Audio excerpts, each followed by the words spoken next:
Shalom. La vie de couple, c'est une question de mathématiques. Je sais que ce n'est pas toujours facile, les épreuves du baccalauréat en mathématiques sont parfois difficiles à passer, mais je pense que nous allons aujourd'hui travailler sur une équation relativement facile. C'est l'équation 1 plus 1 égale point d'interrogation. Et là, nous avons à ce propos trois réponses possibles. La première réponse, c'est celle qui est donnée par les mathématiciens, qui est en fait la réponse la plus superficielle qui soit, c'est que 1 plus 1 égale 2. En vérité, c'est totalement faux, c'est totalement absurde, parce que si 1 et 1, ça fait 2, mais nous étions 2 avant le plus.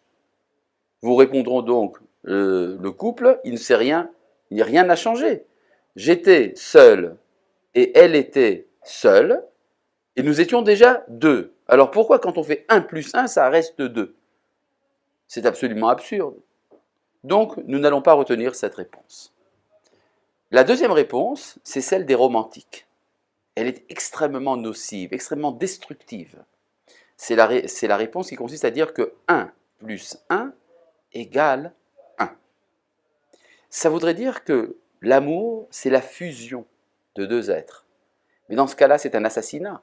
Parce que si vous prenez 1 plus 1 égale 1, c'est qu'il y a eu une victime. Il y en a eu au moins un qui a disparu, ou bien chacun a perdu sa moitié.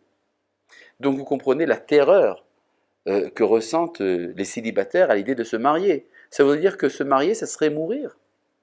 Souvent on entend d'ailleurs cette expression « laisse-moi vivre et après je me marierai ». Certains vont même jusqu'à dire que le vrai problème n'est pas de savoir s'il y a une vie après la mort, mais s'il y a une vie après le mariage. Et donc, dire que 1 plus 1 égale 1, ça voudrait dire que je dois faire le sacrifice de mon être pour réussir dans l'amour. Et si vous voulez, ça va tout à fait contre ce que dit la Torah. Uvaharta, Bachaim, tu choisiras la vie.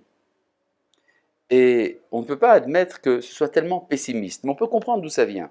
Ça vient de cette idée que la relation envers l'autre est totalement impossible puisque l'autre reste un autre. Mais en fait, il y a une solution qui est donnée par la Torah, c'est que 1 plus 1 égale 3. C'est-à-dire que, vous avez remarqué dans les mariages, il y a ce qu'on appelle un dé nuptial, la choupa. Vous prenez un marié et vous prenez une mariée, ça fait 2. Et puis vous rajoutez là-dessus le troisième, le dé nuptial, qui fait que tout cela prend un sens. C'est comme s'il y avait, si vous voulez, une sorte de caisse commune. Chacun de nous reste entier, je suis entièrement moi-même, et toi, tu es entièrement toi-même, et pourtant, nous avons quelque chose en commun pour lequel nous travaillons. Et c'est ce quelque chose en commun qui va faire l'unité de nous deux.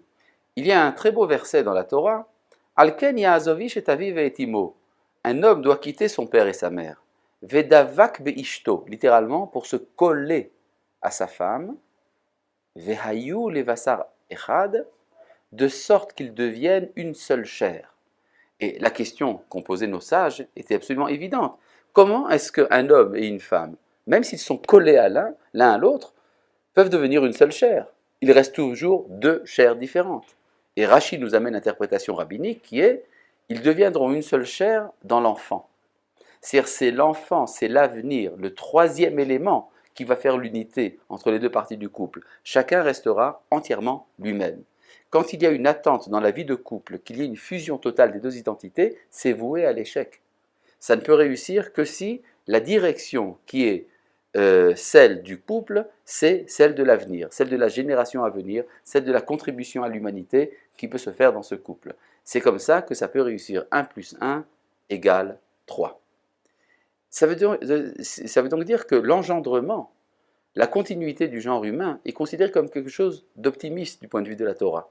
En effet, il y a dans l'histoire du premier homme, on nous raconte que dans la relation d'amour qu'il avait envers sa femme, ça s'appelait connaissance. Veha Adam yada et travaishto. Et l'homme a connu Ève, sa femme. C'est ça le véritable amour, c'est la véritable connaissance de l'autre. Et c'est raconté après l'exil du premier homme du Jardin d'Éden. Alors une lecture un peu superficielle, qui est en fait la lecture chrétienne, consiste à dire que si on nous parle de la relation conjugale après le renvoi du Jardin d'Éden, après le péché, ça voudrait donc dire que la vie conjugale, la vie sexuelle, serait une décadence. Ça serait le fruit du péché. Il y aurait quelque chose, disons, de dépréciable dans cette relation.